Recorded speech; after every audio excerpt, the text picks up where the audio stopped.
Bonsoir à tous, chers amis. Nous sommes Rosh Chodesh Iyar. Rosh Chodesh Iyar veut dire le Rosh Chodesh, le mois de la guérison, le mois de Iyar. Que Dieu fasse que ce soit un mois de bonnes nouvelles pour tous ceux qui désirent partout où ils se trouvent et qu'on puisse toujours partager que des bonnes nouvelles. Et ce soir, nous allons vendre des parfums.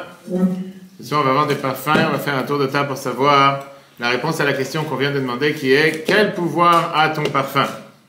Commençons d'abord par les hommes, parce qu'en général, c'est ceux qui ont le moins à faire avec des parfums. Et peut-être que oui, désolé si je me suis trompé. Donc, commençons par Monsieur Mardoché.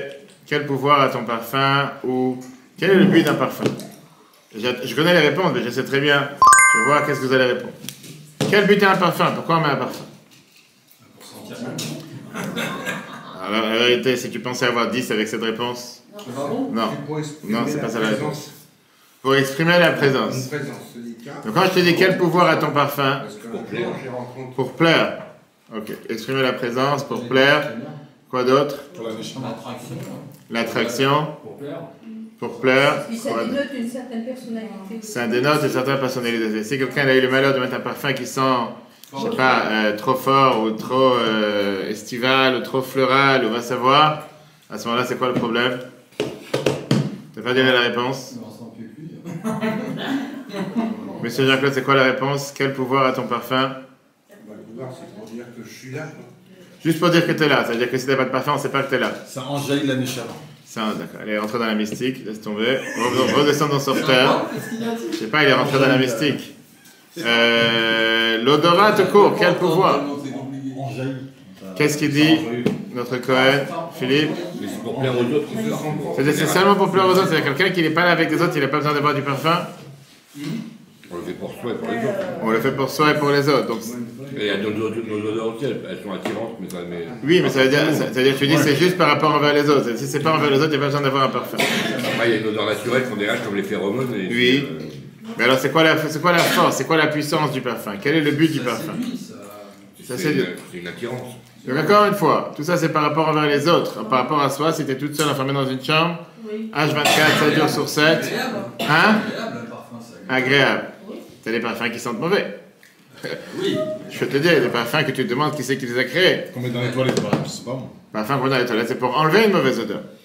Pourquoi ça sent pas bon? Ça sent très bon, au contraire, c'est fait exprès pour enlever une mauvaise odeur, etc. Qu'est-ce que dit madame? Il y a des odeurs qui apaisent, qui soignent, comme l'aromathérapie. Des fois, on l'utilise pour soulager certains maux, certaines anxiétés. Donc c'est quoi le but d'un parfum? Qu'est-ce qu'on cherche? Avec un parfum, on cherche le bien-être. D'accord. Qu'est-ce que dit madame Rebecca? Pour moi, ça reste toujours dans le côté personnalité, quoi. Quand vous passez quelque part, et tiens, Rebecca passait par là parce qu'on reconnaît. Son parfum. Voilà. D'accord, mais alors, donc si vous n'êtes pas passé nulle part et il n'y a pas de personne autour, Les bonnes odeurs, c'est toujours agréable. les bonnes odeurs, c'est toujours agréable. Que dit madame? Pour soi, c'est pour parce qu'on est bien sentir bon, ça se rapproche par rapport au bien-être, je pense. D'accord. Regardons ce que la science nous dit, chers amis. On va voir ce soir la science. La science a fait une étude sur l'influence des odeurs sur nos comportements. Ils ont voulu savoir combien l'odorat a une influence et a un impact est important dans nos vies. Par exemple, on a des gens qui ont, à l'odeur, ils prennent 10 vins, et ils sentent le verre, et tout d'un coup ils peuvent savoir ça vient de quel vin, quel type de vin, ou bien de Jack Daniels par exemple pour des JC, ou des JB, ils savent à l'odeur savoir si c'est quelle bouteille, etc. Ils ont pris, écoutez bien, ils ont pris 22 étudiants qui les ont mis au hasard. Ils ont rassemblé au hasard 22 étudiants, pas forcément choisis. Ils les ont mis dans 2 chambres.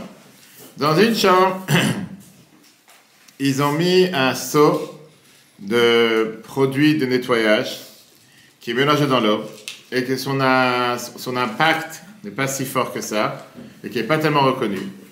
Et dans l'autre chambre, ils n'ont rien mis. Après ça, ils ont donné à chacun à manger des biscuits avec lesquels on fait des miettes, qu'on peut émietter. Et ils ont essayé de mettre une caméra cachée pour voir quelles sont leurs manières d'agir. Vous pouvez voir à travers la caméra cachée que le groupe de ceux qui étaient dans l'endroit où il y avait l'odeur, ils étaient beaucoup plus sensibles à la saleté et nettoyaient les miettes qu'il y avait autour d'eux plusieurs fois ou plus de fois que ceux qui étaient dans la chambre où il n'y avait pas d'odeur, où il n'y avait pas quelque chose de particulier. Ça, c'était ce qui a eu un impact sur eux, ce qui les a touchés. D'accord? Numéro 1. Ça veut dire que l'odeur de la propreté a eu un impact sur leur comportement et leur manière de penser, malgré qu'ils n'étaient pas du tout au courant qu'il y avait une odeur dans la chambre. Ça veut dire, Dieu a créé l'humain. Pas bien des humains. Si quelqu'un pense qu'il n'est pas humain, c'est pas pour lui. 5 sens. Premier sens, c'est la vue, l'œil, de pouvoir entendre, le goût, le toucher et l'odeur. Mais la vérité, elle est, c'est ce qu'on va découvrir ce soir, c'est qu'on peut diviser ces sens en 2 groupes. 4 sens et un groupe. Les 4 premiers sens face à l'odeur qui est totalement différent, de manière réelle, de manière intense. Et comme on va voir ce que nos sages nous disent dans la Gemara, Brachot, page 43b. D'ailleurs, c'est très bien que c'est pas pour rien que la Torah te donne le devoir de faire une bénédiction sur l'odeur. Alors que l'odeur n'est pas réelle. Il n'y a rien de réel sur l'odeur.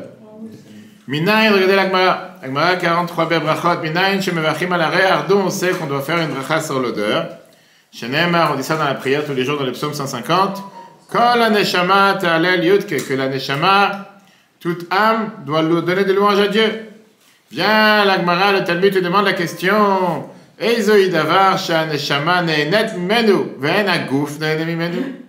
est la chose que l'âme profite et le corps n'en profite pas? On dit que c'est l'odeur. Il faut juste fermer les deux, entre les deux, que le soleil ne passe pas à travers. Que Dieu te bénisse. Voilà, juste un petit peu. Voilà, non, voilà, là, parfait.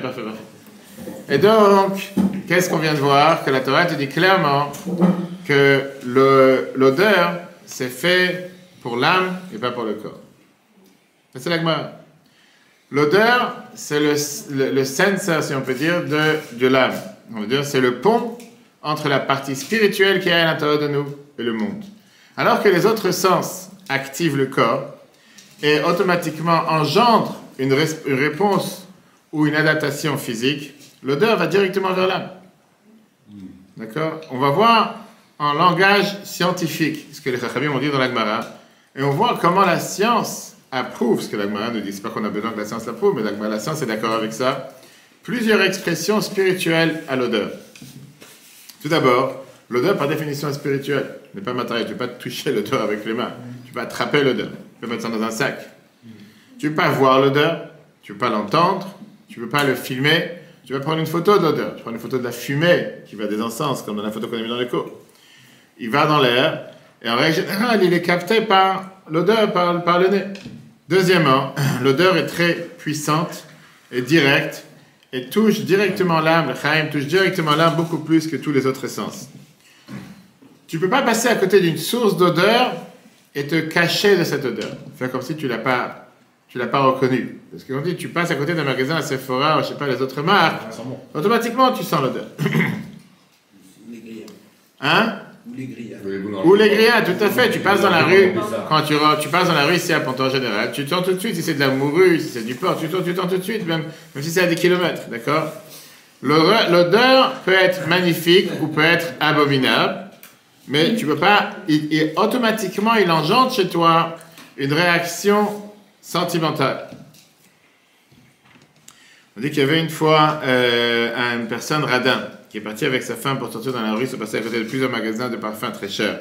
Et la femme, elle a dit, rien qu'à l'odeur, rien qu'à l'odeur, je vois les odeurs qui sortent de ce magasin, je peux sentir que ce sont des parfums très de qualité. Alors, le mari, il a dit, tu sais quoi, viens, on fait encore un tour. Si ça te fait plaisir, on peut faire encore 2 tours, 3 tours, pourquoi pas, moi. Exactement, c'est gratuit, t'as tout compris. Troisièmement, l'odeur réveille à l'intérieur des personnes des sentiments ou des affections spirituelles. Parce que l'odeur peut d'abord faire disparaître la tristesse, peut calmer l'angoisse, peut calmer parfois le stress, et peut remplir une personne pleine d'énergie. Tout à l'heure, Paloma l'a dit, très bien dit, on voit que c'était la personne la plus intelligente sur Terre, qui te disait que parfois, il y a des thérapies avec certaines odeurs, avec certaines huiles essentielles, avec certains produits aujourd'hui. On sait que dans certains temples, ils ont l'habitude d'amener certains encens et certaines odeurs pour le service qui est fait dans le temple, parce qu'on te dit que l'odeur, c'est pas le matériel d'une personne, et élève la personne plus du côté spirituel, se séparer de tout ce qui est les choses grossières, les choses terrestres, c'est même plus dans ce qui est raffiné, plus ce qui est spirituel. Dans la Torah, on a vu tout à l'heure, tous les samedis soirs, Motsai Shabbat, on a l'habitude de faire une bracha sur les Bessamim, sur les différents clous de girofle, ou bien feuilles de menthe, ou quoi que ce soit, parce qu'on dit que comme la Neshama, elle n'est pas contente du fait qu'elle quitte le corps après Shabbat, la deuxième âme, la Neshama Etera qui est à Shabbat, et donc on veut la tranquilliser, on veut la calmer par ça que tu lui donnes la sentier de Bessamim. Personnellement, j'ai jamais vu la Neshama partir ni venir, et c'est pas parce que tu vas à la sentier de Bessamim que tu as senti une différence, mais c'est ce qu'on te dit ce que tu dois faire.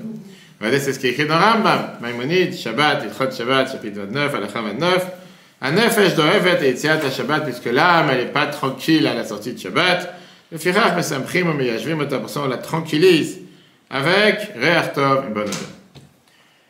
Maintenant, en règle générale, l'odeur des parfums, il est doublement agréable parmi des gens qui s'aiment, et c'est justement ça tisse des ponts entre deux personnes étrangères, et surtout au début de leur connaissance, et grâce à certains parfums, ça peut attirer les âmes, ça peut attacher les personnes, ça peut unir des personnes, etc., etc.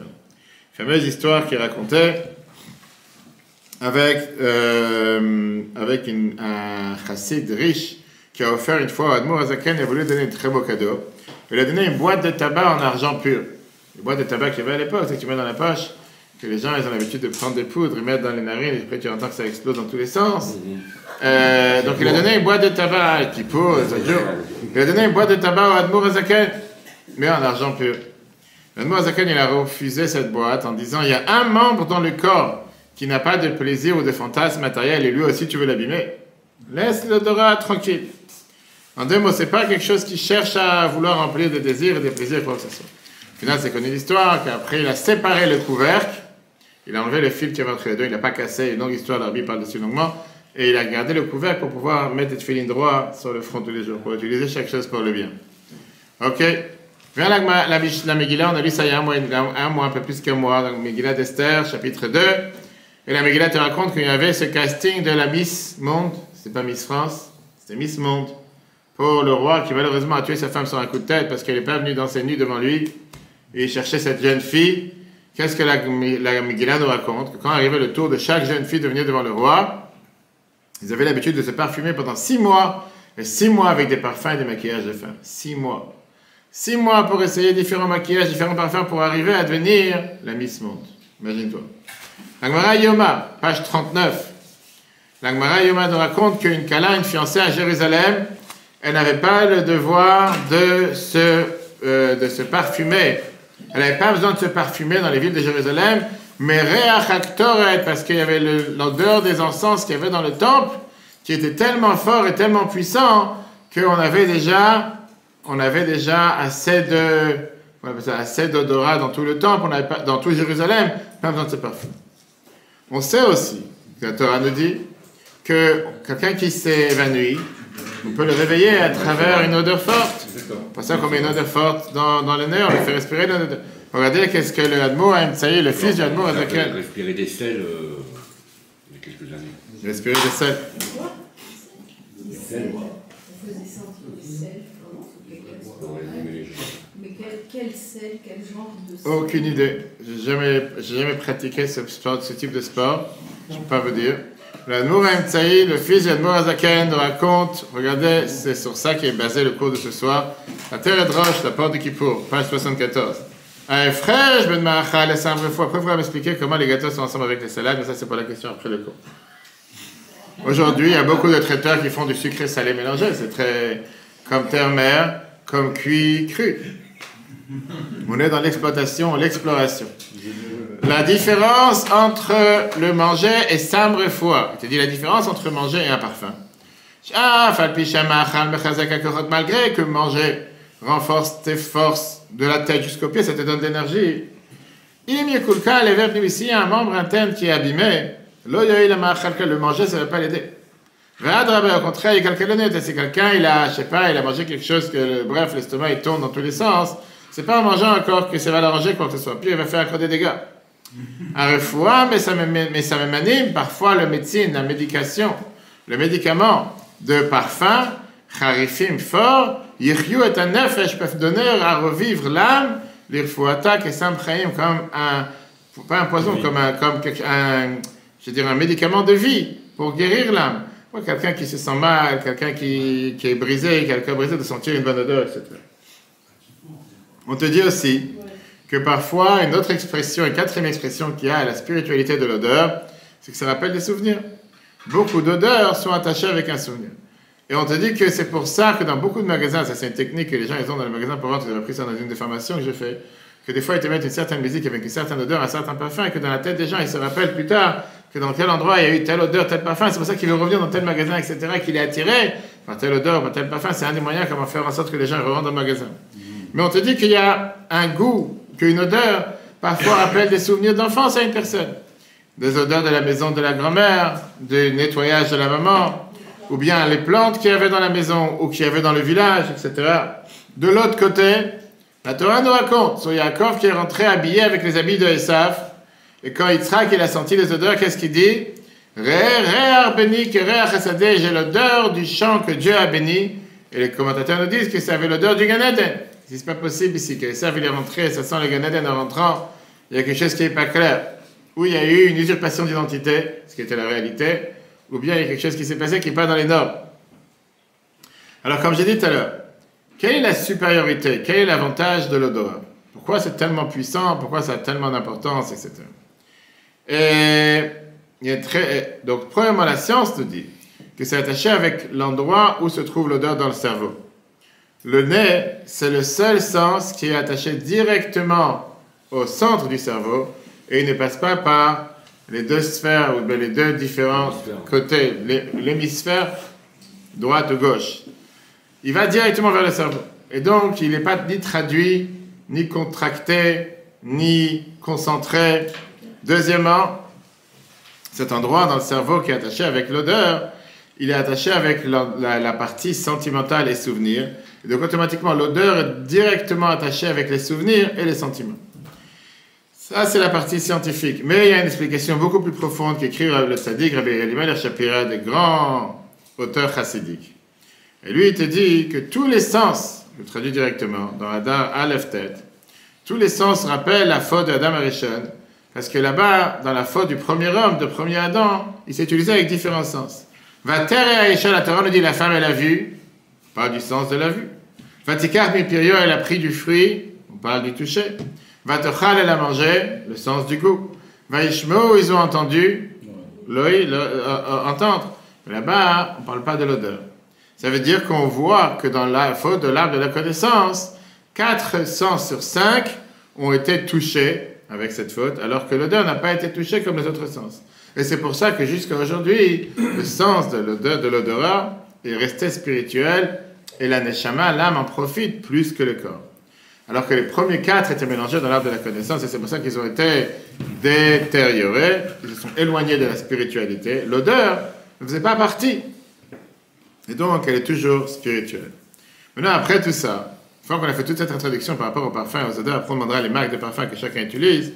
On va voir aujourd'hui quel rapport, pourquoi tout ça, parce que la paracha de cette semaine nous parle justement de les ktoret, les encens qu'on faisait dans le temple, etc. On a vu ça dans la paracha de la semaine dernière, le service du Kohen dans le temple.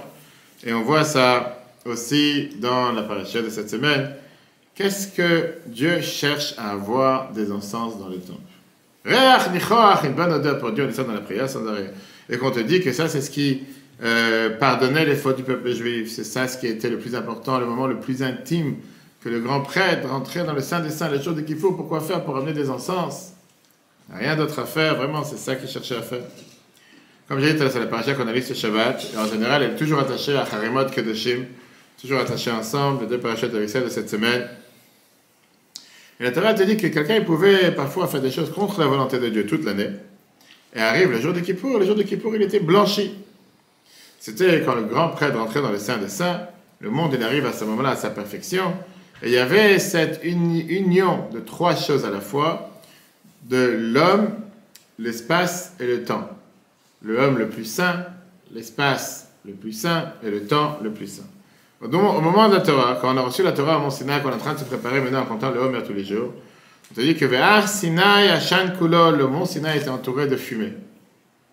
C'est-à-dire que quand Dieu s'est dévoilé, il y avait cette fumée qui sortait de la montagne. Le Zohar te dit c'était justement pour essayer de pouvoir purifier le monde avec ces trois différentes dimensions. Ashan, qui est la fumée, en hébreu, c'est un acronyme de trois mots. Olam, Shana, Nefesh. Le monde, l'année, le temps et l'âme. La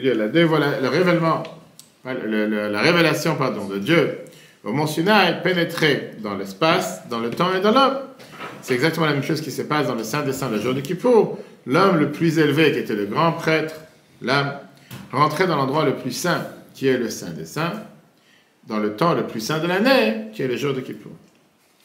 Là, la Torah te dit, on a vu dans Vayikra, chapitre 16, Dieu il a parlé à Moshe, à Harem, d'après la mode des enfants d'Aaron, etc. Il lui dit, allez avo becholet et la kodesh, tu ne peux pas venir quand tu veux dans le Saint, kiim seulement be'anan aktoret be'yom kippourim.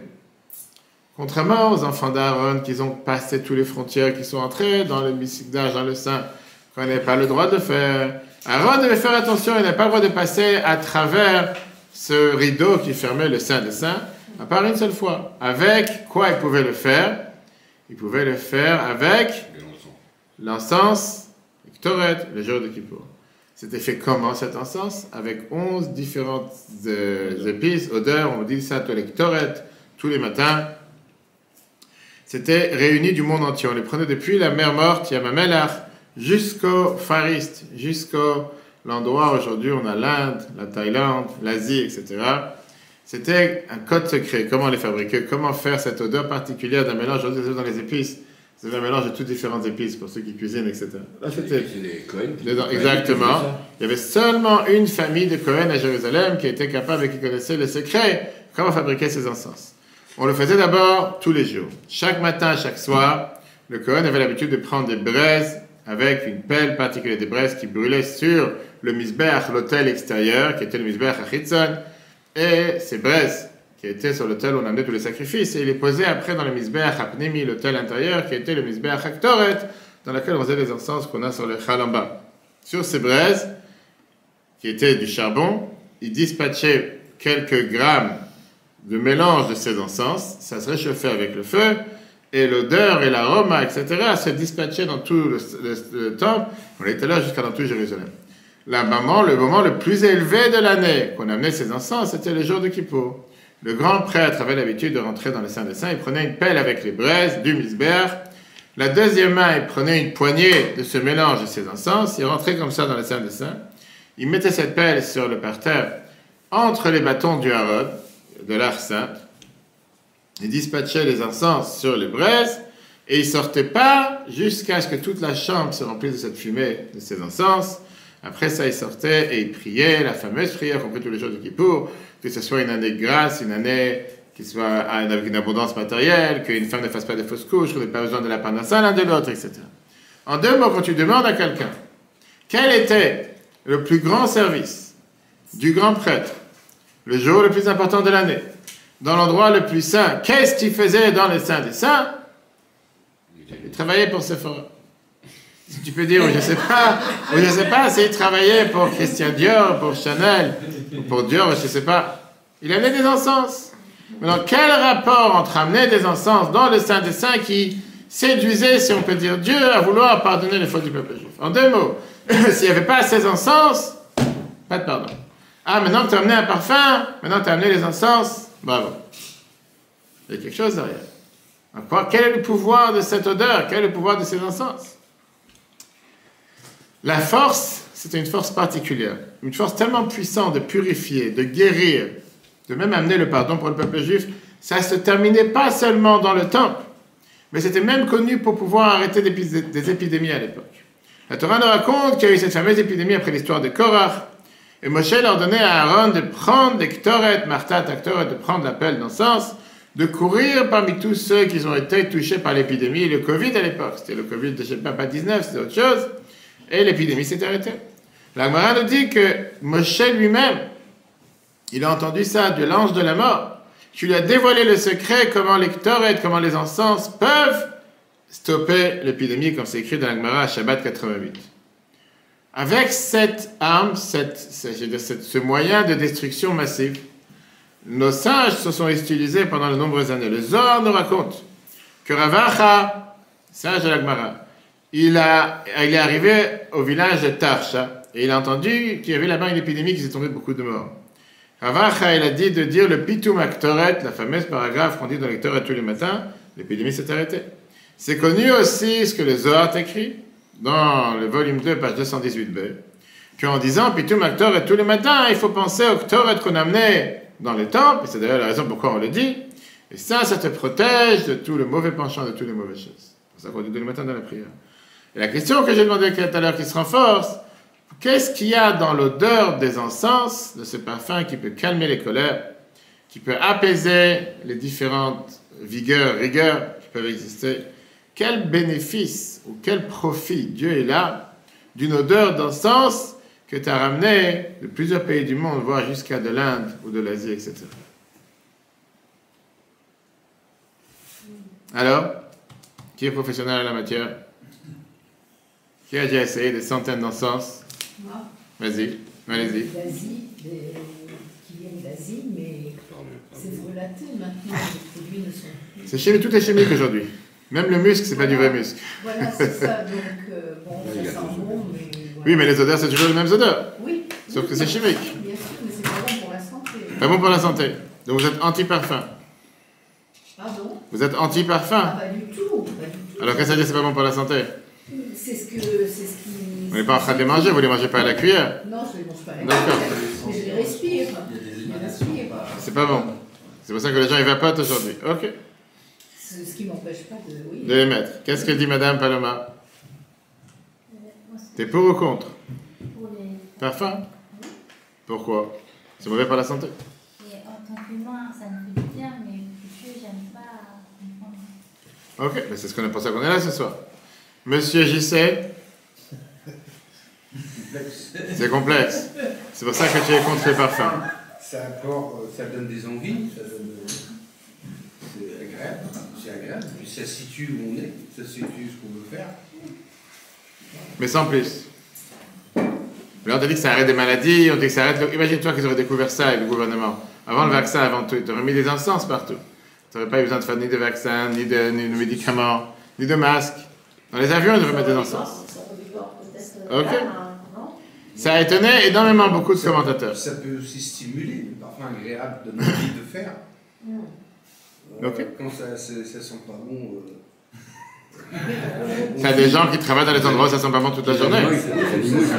Oui. C'est un contexte professionnel, c'est pas un choix. Ça peut être négatif, oui. T'as des gens qui travaillent dans les eaux, qui travaillent dans les fermes, qui travaillent dans les endroits où il y a des odeurs, des engrais par exemple.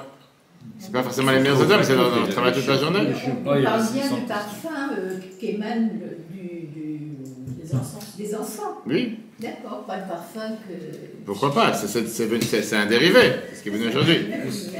Il y a beaucoup de commentateurs qui vont dans un sens complètement différent de ce qu'on a pris jusqu'à présent et te disent que le but de l'encens, des ktoret, qui a été fait dans les temples, ça n'a rien à voir avec l'odeur qui sortait, qui dégageait de cette odeur de ces 11 épices, ou ces 11 produits qui étaient mélangés. Mais c'est plutôt de la fumée qui sortait, de la fumée blanche. Et la Torah, elle te dit, on va dans le chiffre 3, dans Vayikra, page 16, chapitre 16, verset 2, Ki be'anan irae à la kaporet. Parce que je vais apparaître sur le kaporet, le couvert qu'il y a sur l'arche sainte, avec ce nuage, cette fumée blanche. Dieu va passer à travers ce nuage. Ça veut dire que ça, c'était une expression matérielle pour montrer comment Dieu il est descendu sur le temple, que Dieu il est présent sur le temple. Et on sait très bien que la Shrina, la divinité, était toujours présente sur le Ohel Moed, qui était la tente d'assignation. Et la Torah, à chaque fois, on emploie le mot Anan, ce nuage. D'accord? On peut dire que le nuage vient parler du dévoilement de Dieu, une expression comment Dieu il était présent, séparé entre le Kohen et la divinité, montrer qu'il y a ici un esprit, il y a ici un souffle qui est plus haut. Le Torah Tamincha, qui était l'élève du Rashba, il te dit, ben Anan Aktoret, Ayanikshar, Anan Akavod, il y avait la gloire le nuage de gloire qui était là mélangé avec ce nuage des encens, qui les deux ils se réunissaient ensemble. Mais le Rabbeinu Ephraim, sur la Torah de Rishonim, il te dit que quand le grand prêtre rentrait dans l'intérieur, dans le Saint des Saints, le jour de Kippour, pour amener les Ktoret et les encens, c'était pour faire justement une séparation entre lui et la divinité, qui avait ce nuage qui séparait.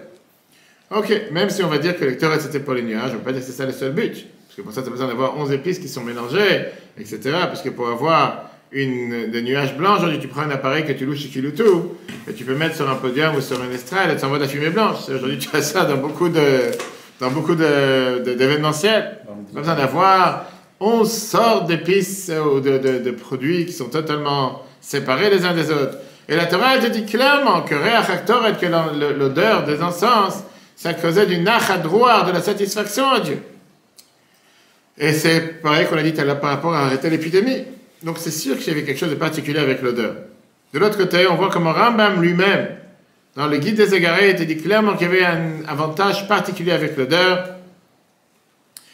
Et il te dit que c'était pas seulement par rapport à Dieu, il te dit clairement que Dieu lui a demandé d'amener les encens dans le temple 2 fois par jour pour améliorer l'odeur et l'odeur des habits de tout celui qui travaille dans le temple. Parce que automatiquement, la personne qui travaille dans le temple et qui a une telle odeur autour de lui, il va faire attention à ce qu'il fait, parce que tout le monde va savoir, ah, il vient du temple, il travaille dans le temple, d'accord? Parce qu'automatiquement, il va s'éloigner des mauvaises odeurs et il va rester toujours avec les bonnes odeurs. C'était pas fait seulement pour Dieu, il dit que c'était pour nous, pour élever une personne qui travaille là-bas, parce que naturellement parlant, dans le temple, quand tu réfléchis, c'était pas forcément des bonnes odeurs, c'était plutôt un abattoir plus qu'autre chose. C'était une boucherie plus qu'autre chose, avec tous les sacrifices, etc. C'est pas des bonnes odeurs qui sortaient. Et donc, l'odeur des encens, c'était pour repousser, c'était un produit repulsif, comme tu as aujourd'hui pour les chats et pour les chiens, etc., pour les ordures, qui te mettent, tu trouves pas les ordures tous les soirs, qui te mettent partout. Tu avais un répulsif qui s'appelait l'odeur des... C'est vrai, ça sent la moutarde, j'ai jamais essayé, c'est des produits particuliers que tu peux avoir, on utilise ça régulièrement avec parce que sinon quand tu arrives le matin, tu vois que la poubelle que tu as mis hier soir dans un sac, ça devient en 10 endroits, en 10 tas différents, et personne ne va les ramasser. Et donc c'était c'était répulsif par rapport à la mauvaise odeur de tout ce qu'il y avait dans le temple. Ok, mais encore une fois, on est obligé de trouver quelque chose de plus profond à tout ça, parce que est-ce que vraiment le moment le plus important de l'année, par l'homme le plus important dans le Saint des Saints, c'était juste pour pouvoir utiliser un déodorisant? Tu n'avais rien d'autre à faire. Tu veux un déodorisant, tu vas chez Carrefour, tu en achètes, je sais pas, tu vas n'importe quelle marque, et laisse-moi tranquille, tu as besoin d'avoir tout ce service qui devait mettre ses épices dessus, avec... Rabbeinu Bechaye, il n'est pas du tout d'accord avec la vie de Rambam, de Maïmonide, il te dit, il faut mieux s'écarter de penser d'une manière pareille, que Dieu nous en préserve de penser que le secret des Ktoret, que la Torah te dit qu'on était chayav karet ou chayav mita, comme elle a dit tout à l'heure, que quelqu'un qui ne faisait pas les choses comme il fallait, il était passible de peine de mort, c'est juste parce que quelqu'un ne devait pas avoir l'odeur de tout ce qui se passait dans cet abattoir, et donc il voulait avoir un bon parfum pour sentir une meilleure odeur pour s'en amener les Ktoret. Et donc, qu'est-ce que c'est les Ktoret? Numéro 1. Numéro 2, la deuxième question qu'on se pose, comment ça pardonner? On va voir une merveilleuse explication que l'Admour HaEmtsaï, le fils de l'Admour HaZaken, a écrit et qui t'explique quelle était la particularité de ces 11 sortes de parfums d'encens qui étaient mélangés pour faire les Ktoret. Qu'est-ce qui réjouit Dieu? Qu'est-ce qui rend Dieu heureux? Ça, c'est la question numéro 1.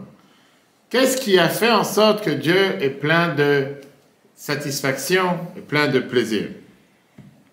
La première fois que la Torah te parle d'un sourire ou d'un plaisir envers Dieu, c'est avec le nom du premier enfant juif de l'histoire. Comment s'appelait le premier enfant juif de l'histoire? 0, moins 10. Adam était juif. Depuis quand Adam était juif? Yitzhak. Jésus. Dans la Torah. Décidément, le premier. Mais j'ai dit le premier. Yitzhak, le premier. Je savais qu'en Seine-et-Marne, on pense à Jésus, mais pas à ce point. Tu te rends compte? Dans quel Betrabar on te dit que l'enfant juif numéro 1 il s'appelait Jésus? Faut être fort, hein? Seine-et-Marne, on aura tout vu. On aura tout vu. Le premier enfant, c'est vrai qu'il était juif. Mais je suis indulgent, mais vous savez que heureusement que j'ai le sens de l'humour. Je suis très indulgent, j'ai pas dit votre nom. Je vous ai même pas envoyé des encens. Le premier enfant juif que la Torah nous parle, c'est Yitzhak, bien sûr. Parce qu'Abraham n'était pas juif. Idolâtre. Abraham était un fils d'idolâtre. Abraham, il n'a pas fait la circoncision à 8 jours. C'était d'abord Yitzhak. 19 ans. D'accord? Yitzhak, pourquoi il s'appelle Yitzhak? Pourquoi il s'appelle Yitzhak? Parce que sa mère arrive. Parce qu'il a rigolé exactement. C'est le premier enfant qui a fait rire. La Torah nous dit qu'il s'appelle maintenant Yitzhak. Ça veut dire quoi la traduction? Il va rire, d'accord? Mais imagine-toi que tu as un enfant, si Dieu veut, l'année prochaine, et tu l'appelles comédien. C'est exactement la même chose.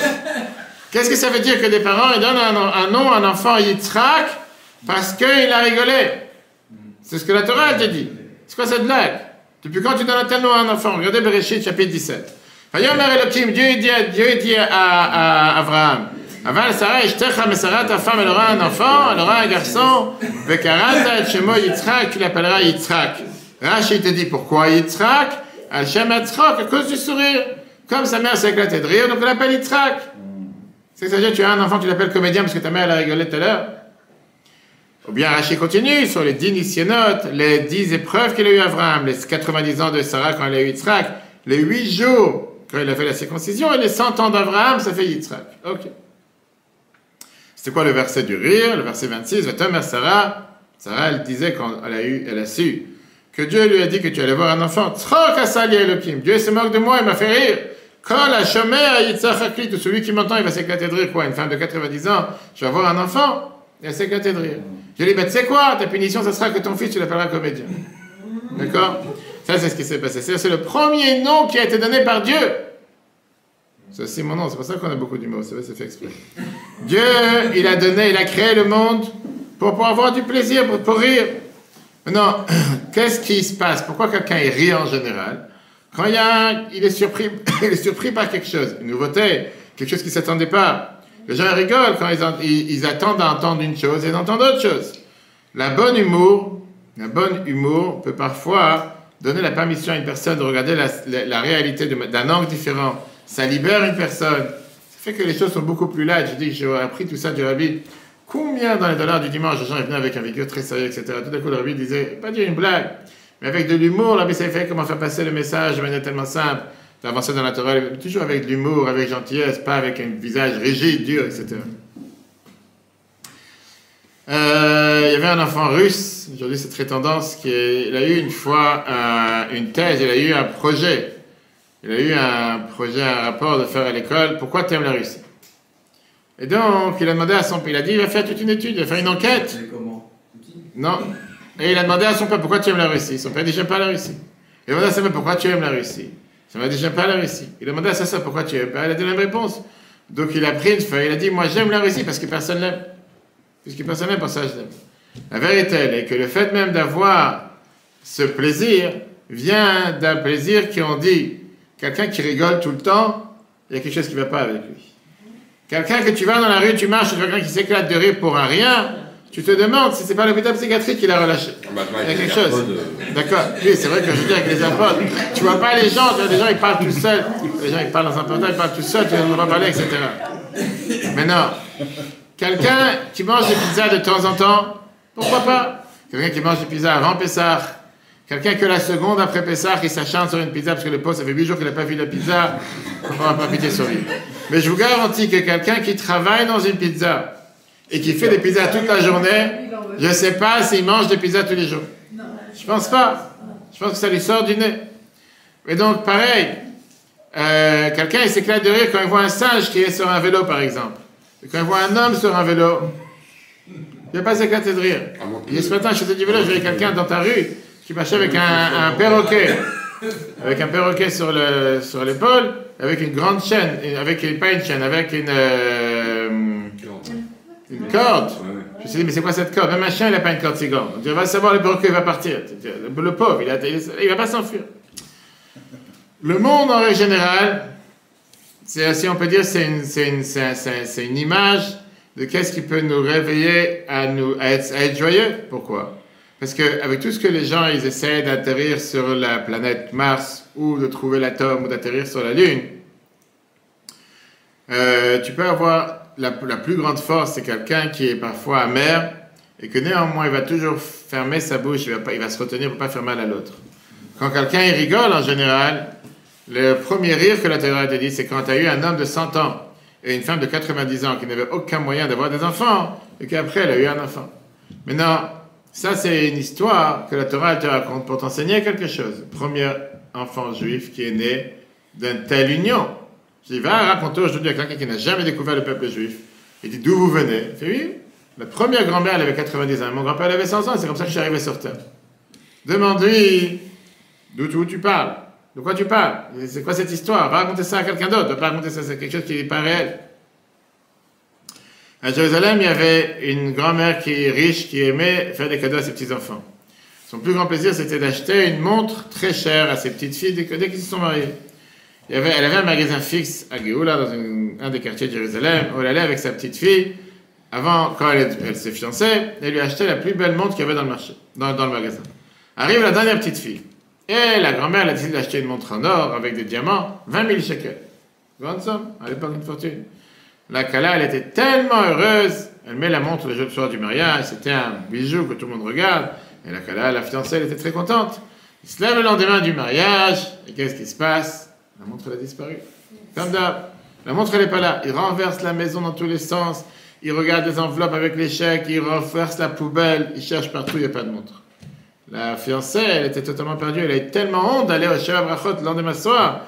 Parce qu'elle dit quoi? Je suis tellement, comme on dit, une bamina, des gens disent, c'est tellement maudit que tu n'es pas capable de garder un cadeau une soirée. Tu n'as pas dit 1 an, 2 ans.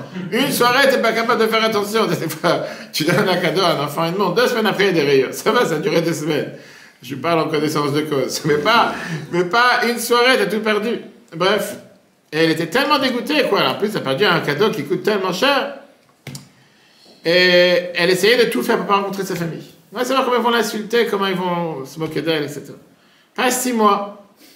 6 mois, et elle reçoit les photos et les vidéos du mariage. D'accord? Et donc, il se rappelle le magnifique événement qu'ils ont eu le soir du mariage. Et tout d'un coup, le mari, il voulait remettre la veste qu'il a mis le soir du mariage. Puisqu'il regarde les photos, il regarde sa veste. Il sort la veste du mariage et il sent qu'il y a quelque chose dans la poche. Et qu'est-ce qu'il trouve dans la poche? Comme tout bon mari qui pense qu'il doit toujours commander sa femme, qu'il doit toujours garder ce qu'il y a chez sa femme, il trouve la montre. Ils ont retrouvé comment on appelle ça, la grande perte. Alors, la femme elle commence à lui dire, espèce d'idiot, c'est à cause de toi que tu m'as pourri 6 mois de ma vie. À cause de toi, j'ai rompu les liens avec ma famille, j'ai eu tellement honte de sortir, j'ai rompu tout moi, j'étais tellement triste, j'étais en deuil. Tu veux pas me le dire? Qui t'a demandé de prendre ma montre? C'est un jeune mari qui doit toujours tout contrôler. Laisse vivre! Qu'est-ce qu'il y a? T'as peur que non, je te la garde que tu vas la perdre. Parce que t'es un enfant de 2 ans, tu te maries avec un enfant de laisse vivre! Et lui, il essaye de répondre, justifier, il essaye de tout trouver comme non, mais je voulais, j'étais. Rien. Parle au mieux. Ça n'a pas marché. Passe 25 ans. Écoutez bien. Passe 25 ans, cette femme qui était maintenant mère, c'est elle qui marie ses filles. Et donc, elle a décidé d'aller échanger maintenant les vieux bijoux qu'elle a eu il y a 25 ans dans de l'or moderne. Aujourd'hui, tu as de l'or rose, de l'or beaucoup plus classe que tu avais à l'époque. Elle repart dans le même magasin. Là, le vendeur, c'est déjà quelqu'un qui est très âgé. Et elle lui demande, pèse-moi la montre, l'or, pour savoir combien, c'est quoi la quantité d'or, combien ça vaut, etc. Ah, c'était une fausse. Il regarde la montre et il a dit, avec un visage de comme si quelqu'un qui voudrait vraiment aider. Écoutez-moi, madame, cette montre ne vient pas d'ici.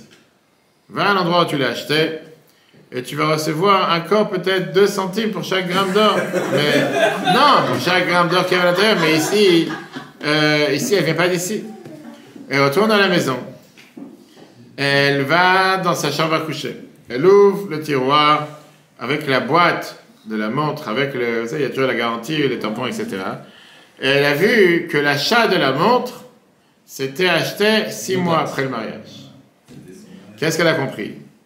Que son mari, il a décidé d'acheter une montre sur son compte, prendre sur lui la faute, l'erreur, juste pour qu'elle soit tranquille et qu'elle soit heureuse.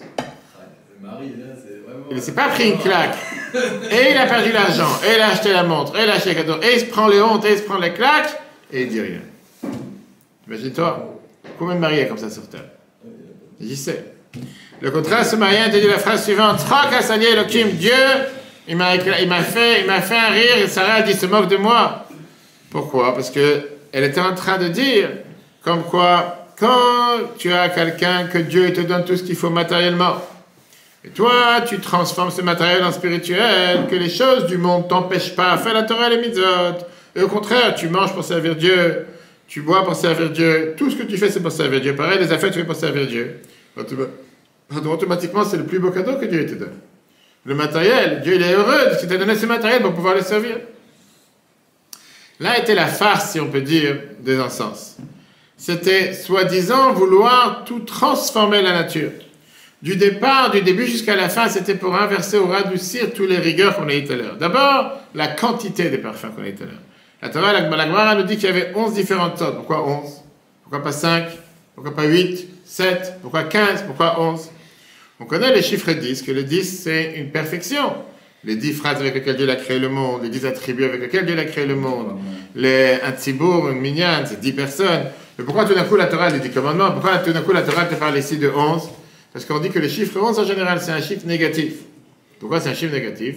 Parce qu'il réunit toutes les forces du mal qu'il y a dans le monde. Dans la paracha des clalot de malédiction dans Kitavo, on voit que les Kohanim avaient l'habitude de dire 11 fois le mot Harour, maudit à tout celui qui fait certaines choses, etc., etc. Il y a 400 aussi. Il y a plusieurs. Maintenant, de quoi étaient faits ces épices, ces herbes, ces encens? On dit que c'était un recueil, un rassemblement de différents bois, de différents arbres secs qui n'avaient pas d'odeur, qui ne donnaient aucune odeur dans la manière naturelle. Et le pire, c'est qu'on avait le chalbena, qui était le galbanum qu'on a dit tout à l'heure. Que ça, c'était un des 4 odeurs que la Torah te dit clairement. C'est quoi cette odeur? Son poids, il faisait 1/4 d'hectorette. C'était à 25%. C'était pas à 2%, etc. Comme aujourd'hui, tu achètes des céréales, c'est écrit à base de blé complet. Et quand tu regardes la composition, c'est écrit 20% de blé complet, le reste c'est du maïs, c'est du riz, tout ce que tu veux. Mais l'essentiel, c'est qu'en grand, c'est écrit à base de blé complet. Tout le monde tourne dans le panneau et dit, ah, j'ai acheté du blé complet. C'est la même chose. Ça veut dire que la chose la plus grave, c'est que tu as 25% de cette odeur, de cette torette, qui était une mauvaise odeur. Une odeur qu'en temps normal, tu ne veux pas t'approcher. Rambam te dit, c'était comme du miel noir, qui a une odeur qui est totalement brûlée, comme on sent les arbres secs dans les villes de Grèce. Rambam te dit que bref, quand il fait chaud, et que tu commences à avoir du feuillage qui brûle, c'est pas forcément les meilleures odeurs.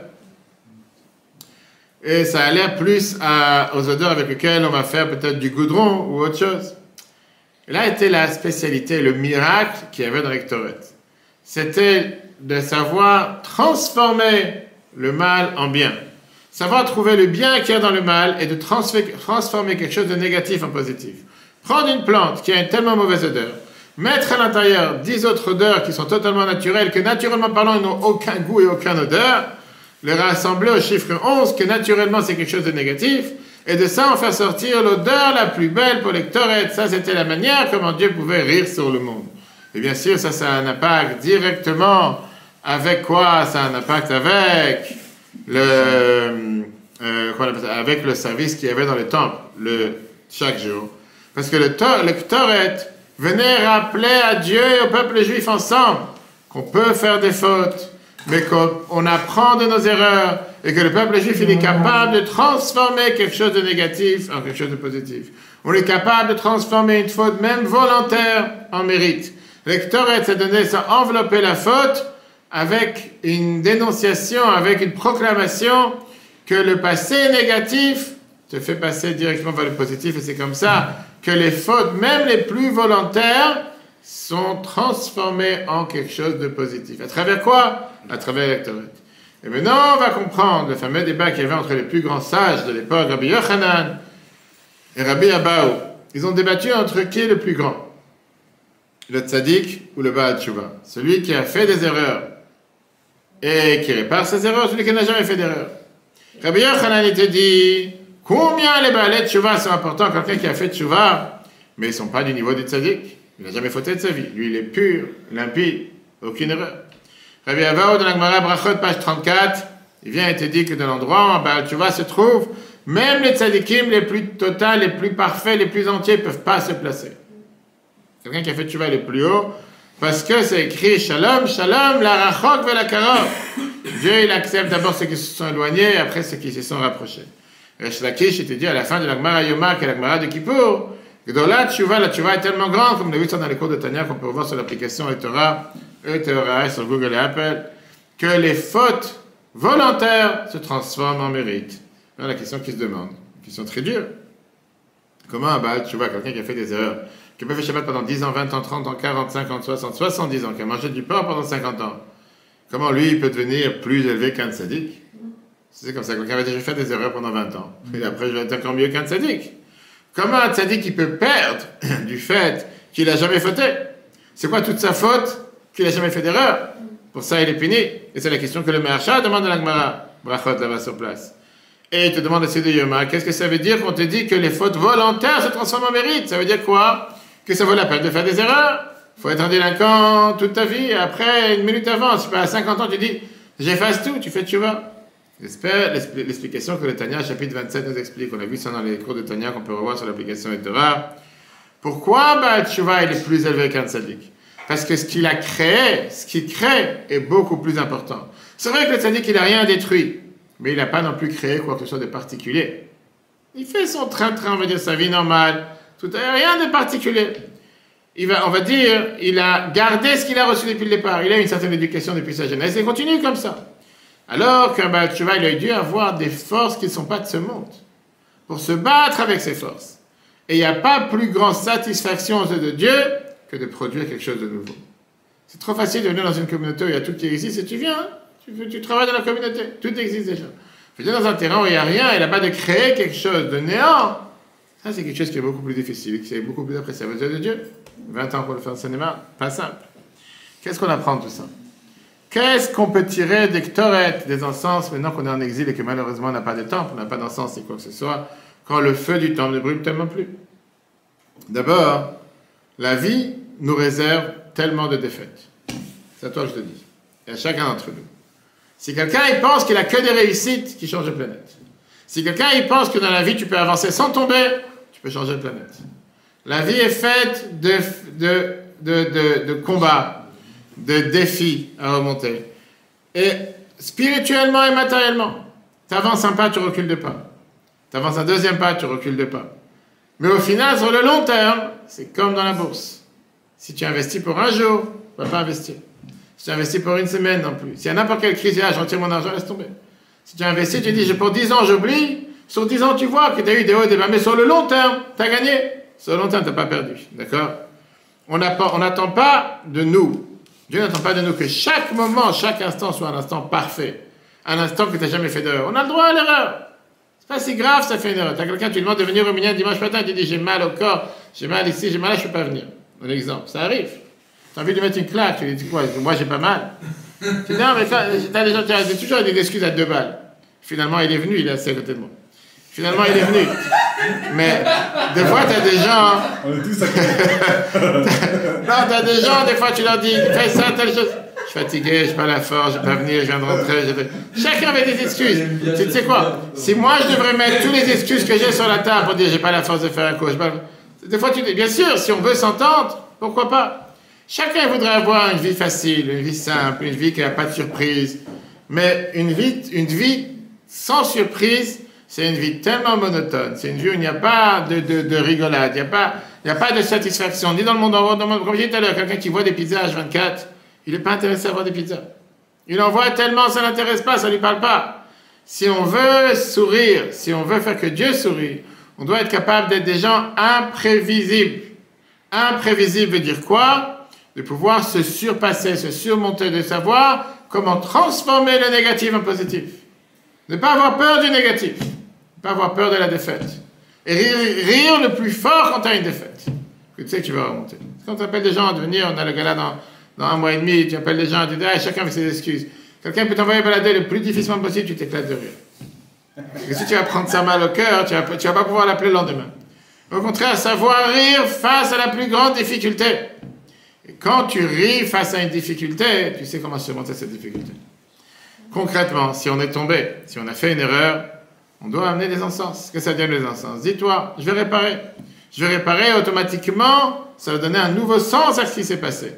Ça va te donner un tremplin pour aller vers le futur. Regardons, en terminant avec une merveilleuse histoire, ce qu'on a vu tout à l'heure de Rambam. Rambam nous a dit tout à l'heure que pourquoi on amène les ktoret, pourquoi on amène les encens pour enlever les mauvaises odeurs des sacrifices qui brûlaient. On l'a dit tout à l'heure, beaucoup demandaient des questions, on n'était pas d'accord avec lui. Mais le rabbi, il apprend ça de manière tellement plus profonde. Le rabbi te dit, l'odeur des brûlures, du feu, de l'incendie, de tout ce qu'il y avait dans le temple avec les sacrifices, c'était l'odeur de la faute. Ça montre toute la faute que parfois tu peux avoir avec les fantasmes, les désirs, les plaisirs qui sont entrés dans la faute, qui est maintenant censé à pardonner sur le sacrifice. Enlever les mauvaises odeurs, ça se fait par l'ectoret. Qu'est-ce que ça veut dire par l'ectoret? Par ça que tu donnes un nouveau sens à la faute. Grâce à la faute, je sais comment maintenant éviter la faute. Je sais comment me transformer en bien, je sais comment transformer, comment on appelle ça, les mauvaises choses en choses positives. Terminons avec une merveilleuse histoire. Chers amis, il y avait à Borough Park, un quartier religieux à New York, une fameuse synagogue qui s'appelait la synagogue Shomrei Shabbat. Ceux qui font Shabbat. C'est comme si tu vas voir une synagogue qui s'appelle la synagogue de ceux qui profanent Shabbat. C'est une synagogue qui s'appelle... Je dis, une fois, j'étais en Angleterre pour lire la Megillah Purim, et c'était écrit, je suis parti lire la Megillah dans une maison de repos qui s'appelait un EHPAD, le Gan Eden. C'est ça que je m'appelais. Eux, ils étaient sûrs que tous ceux qui rentrent là-bas, ils ne ressortent pas sur deux pieds.